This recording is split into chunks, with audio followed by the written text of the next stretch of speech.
1137 को इराक में एक बच्चा पैदा हुआ जिसका नाम यूसुफ बिन अयूब था, जिसे आज हम सलाहुद्दीन अयूबी के नाम से जानते हैं। इनके वालिद का नाम नजमुद्दीन अयूब था, जो उस वक्त ज़ेंगिड डायनेस्टी के मिलिट्री लीडर थे। सलाहुद्दीन अयूबी ने अपना बचपन बाल्बेक और दमास्कस में गुजारा, जहां उन्होंने अपनी स्टडी कंप्लीट की, जैसा कि पोएट्री, फिलोसफी और रिलीजियस नॉलेज हासिल की। सलाहुद्दीन अयूबी बचपन से ही अपने चचा नूरुद्दीन जंगी से बहुत इंस्पायर थे, जो उस वक्त सीरिया के रूलर थे और क्रूसेडर्स के खिलाफ थे। नूरुद्दीन जंगी पूरी मुसलमान उम्मत को यूनाइट करना चाहते थे। उस वक्त फातिमी खिलाफत इजिप्ट पर रूल कर रही थी, जो कि शिया मुसलमान थे और वो 10th सेंचुरी से हुकूमत करते आ रहे थे। लेकिन अब जाकर इनकी हुकूमत कुछ इंटरनल मैटर्स की वजह से कमजोर होती जा रही थी और इसी दौरान क्रूसेडर्स फिलिस्तीन और सीरिया जैसी स्टेट्स पर अपना कंट्रोल जमा रहे थे। वही सीरिया में ज़ेंगिड डायनेस्टी, जो कि नूरुद्दीन जंगी के अंडर थी, इजिप्ट पर अपनी ताकत बढ़ाने और मुसलमानों को यूनाइट करने में मसरूफ थी। नूरुद्दीन इजिप्ट को अपने कंट्रोल में लाना चाहता था, क्योंकि इजिप्ट एक बहुत ही रिच और स्ट्रेटेजिकली इंपॉर्टेंट सिटी था, जो क्रूसेडर्स के खिलाफ लड़ने के लिए बहुत जरूरी था। 1160 में सलाहुद्दीन के एक और चचा असदुद्दीन शिरकू, जो नूरुद्दीन जंगी के जनरल थे, इन्हें एक फौज के साथ इजिप्ट भेजा गया, क्योंकि उस वक्त इजिप्ट के चीफ मिनिस्टर शावर की ताकत खतरे में थी। इनके दुश्मन इनको खत्म करना चाहते थे। इसी वजह से शावर ने नूरुद्दीन से मदद मांगी, जिसके बाद नूरुद्दीन ने शिरकू को एक फौज के साथ इजिप्ट भेजा ताकि शावर की मदद हो सके और इजिप्ट पर ज़ेंगिड डायनेस्टी का इम्पैक्ट बढ़ सके। उस वक्त सलाहुद्दीन की उम्र तकरीबन 20 साल थी, तो सलाहुद्दीन ने अपने चचा शिरकू के साथ ये फौज ज्वाइन की और वो इस फौज के कमांडर बन गए। ये सलाहुद्दीन अयूबी की जिंदगी की पहली जंग थी, जिससे उन्होंने पॉलिटिक्स सीखी।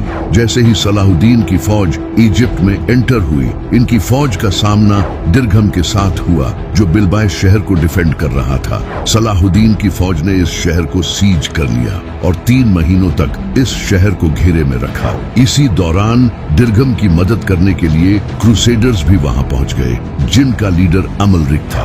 अब सलाहुद्दीन की फौज के सामने 2 खतरे थे, एक दिरघम जो शहर को डिफेंड कर रहा था और दूसरा क्रूसेडर्स जो दिरघम की मदद के लिए आए थे। इसके बावजूद सलाहुद्दीन अयूबी की फौज शहर में एंटर हो गई और पूरे शहर पर कब्जा कर लिया और दिरघम को कत्ल कर दिया। इसके बाद शावर दोबारा से वजीर बन गया, लेकिन सलाहुद्दीन के चचा शिरकू की इस कामयाबी को देखकर शावर को अपनी ताकत खतरे में नजर आने लगी। इसे लगा कि कहीं शिरकू इसी की ताकत पर कब्जा न कर ले, तो इसने शिरकू को धोखा देकर क्रूसेडर्स के साथ मिलने का फैसला किया। इसने अमालरिक, जो कि यरूशलेम का बादशाह था, इसके साथ हाथ मिला लिया, वही अमालरिक जो इसके खिलाफ आया था। आखिरकार 1160 को शावर और शिरकू के दरमियान हालात बिगड़ने लगे, क्योंकि शावर इजिप्ट में ज़ेंगिड डायनेस्टी का इम्पैक्ट बढ़ता देखकर इसके खिलाफ हो गया। ये देखकर शिरकू ने शावर को खत्म करके इजिप्ट को नूरुद्दीन के अंडर लाने का फैसला किया, जिसके बाद दोनों के दरमियान जंग हुई। इस जंग में शिरकू ने अपनी फौज को 3 हिस्सों में बांट दिया और खुद दरमियानी हिस्से को लीड करने लगा, जबकि सलाहुद्दीन अयूबी साइड वाले किसी एक हिस्से को लीड करने लगा। दोनों फौजों के दरमियान जंग हजाब के मुकाम पर हुई। हालांकि शिरकू की फौज तादाद में बहुत कम थी, लेकिन इनकी वॉर टैक्टिक्स की वजह से वो ये जंग जीत गए। सलाहुद्दीन अयूबी ने भी अपनी फौज के साथ बहुत बहादुरी से जंग लड़ी। इस जंग के बाद सलाहुद्दीन अयूबी को जंग लड़ने का काफी एक्सपीरियंस हो चुका था। शिरकू और सलाहुद्दीन अयूबी की इस जीत के बावजूद वो इजिप्ट पर अपना कंट्रोल कायम नहीं कर पाए, तो 1 साल बाद शिरकू ने दोबारा इजिप्ट पर हमला किया। इस वक्त तक इजिप्ट पर क्रूसेडर्स का कंट्रोल था। जब नूरुद्दीन जंगी ने ये देखा, तो वो जान गया कि अब उसे इजिप्ट को अपने कंट्रोल में लाना होगा। इसके बाद नूरुद्दीन जंगी ने एक बड़ी फौज भेजी और फिर शिरकू फौज के साथ कायरो पहुंच गया, जो इजिप्ट का कैपिटल था। वहां पहुंचकर क्रूसेडर्स को जंग में हरा दिया। जब शावर ने ये देखा, तो वो जान गया कि अब शिरकू शिरको इजिप्ट पर कब्जा कर लेगा। इस वजह से इसने फिर सरेंडर कर दिया, लेकिन शिरको को इस पर यकीन नहीं था क्योंकि शावर ने पिछली बार इन्हें धोखा दिया था। इस वजह से इसको कत्ल करवा दिया गया। इसके कुछ अरसे बाद शिरको की अचानक मौत हो गई, जिसके बाद सलाहुद्दीन अय्यूबी वजीर बना दिया गया। सलाहुद्दीन अय्यूबी 2 साल तक वजीर रहा और इसने अपनी अथॉरिटी को स्ट्रॉन्ग किया। इसने इजिप्ट की फौज के साथ अपने रिलेशंस बेहतर किए और फातिमी खिलाफत के साथ भी अपने रिलेशन स्ट्रॉन्ग किए। जाहिरी तौर पर सलाहुद्दीन फातिमी खलीफा के साथ था, लेकिन अंदरूनी तौर पर वो सुन्नी फिरके को प्रमोट कर रहा था, जबकि फातिमी खिलाफत एक शिया डायनेस्टी थी। सलाहुद्दीन अय्यूबी ने कायरो में शिया स्कॉलर्स को हटा दिया जो इसके वफादार थे और इनकी जगह सुन्नी स्कॉलर्स को लगा दिया, और इस तरह सलाहुद्दीन अय्यूबी शिया स्कॉलर्स को खत्म करने लगा, जिससे फातिमी खिलाफत कमजोर होने लगी। इसी वक्त इसने अपनी पोजीशन स्ट्रॉन्ग करने के लिए सीरिया से अपने कुर्दिश सपोर्टर्स के साथ मिलकर फौज तैयार की।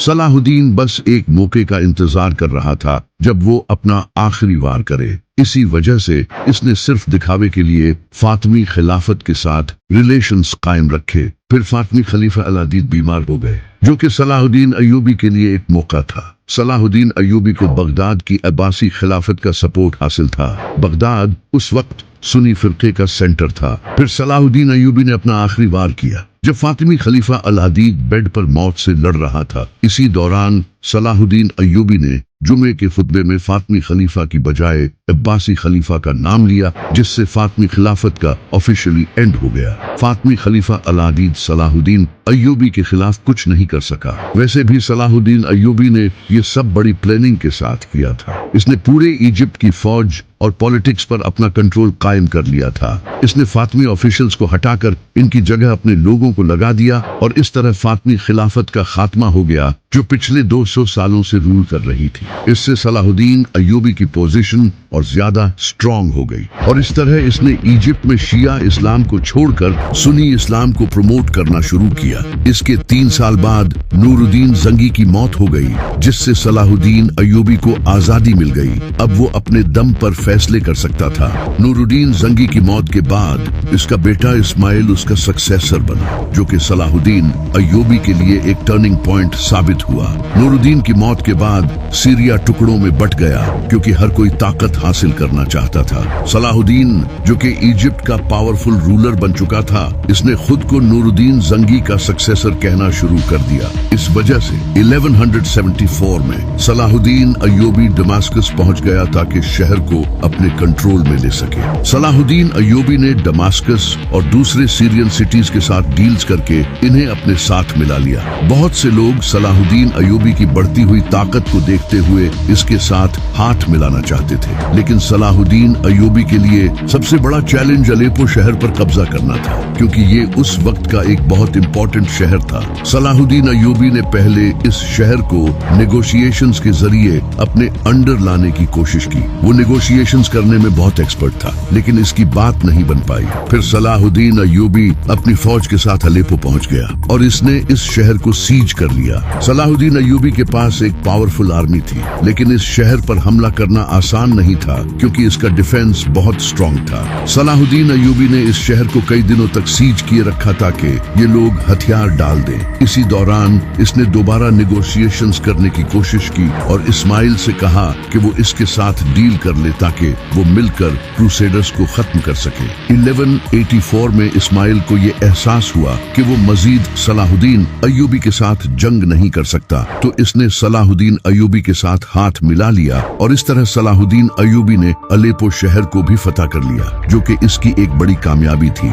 सलाहुद्दीन अय्यूबी की बढ़ती हुई ताकत को देखकर मौसल के रूलर इमामुद्दीन जंगी को अपनी पोजीशन खतरे में नजर आने लगी, इसलिए इसने सलाहुद्दीन अय्यूबी की अथॉरिटी को मानने से इनकार कर दिया। सलाहुद्दीन अय्यूबी के अंडर इजिप्ट, दमास्कस और अलेपो जैसे शहर आ गए थे, लेकिन मौसल अभी भी इसके खिलाफ था।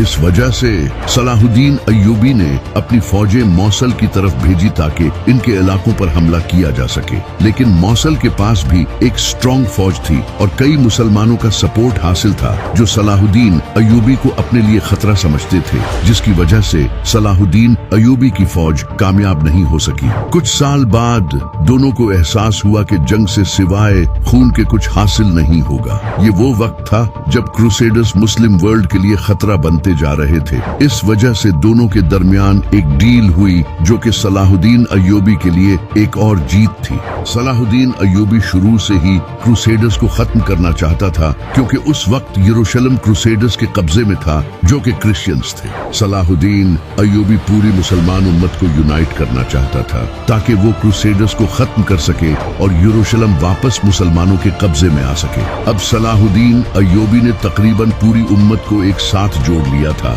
और फिर 1187 में सलाहुद्दीन अय्यूबी ने जंग की तैयारी शुरू कर दी। सलाहुद्दीन अय्यूबी ने इजिप्ट, सीरिया और बाकी सारे इलाकों से फौज जमा करना शुरू कर दी, जबकि क्रूसेडर्स बहुत ज्यादा ओवर कॉन्फिडेंट थे। उन्हें लगता था कि वो आराम से जीत जाएंगे। सलाहुद्दीन अय्यूबी ने क्रूसेडर्स के इलाकों पर हमला किया, जिसे देखकर इनके बादशाह लोसिनियन ने यहाँ से पीछे हटने और टिबेरियस जाने का फैसला किया ताकि वहाँ जाकर सलाहुद्दीन अय्यूबी से मुकाबला कर सके। जबकि इनकी फौज के कई कमांडर्स ने इन्हें ऐसा करने से रोका, लेकिन वो फिर भी पीछे हट गए। सलाहुद्दीन की फौज ने इन्हें रेगिस्तान में घेर लिया और इनका पानी बंद कर दिया। सलाहुद्दीन अय्यूबी की फौज ने इन पर तीरों से हमला किया और आसपास की घास को आग लगा दी, जिससे क्रूसेडर्स कंफ्यूज हो गए और वो पहले ही रेगिस्तान में प्यास से थक चुके थे। शाम तक क्रूसेडर्स की फौज पूरी तरह हार के करीब पहुंच चुकी थी।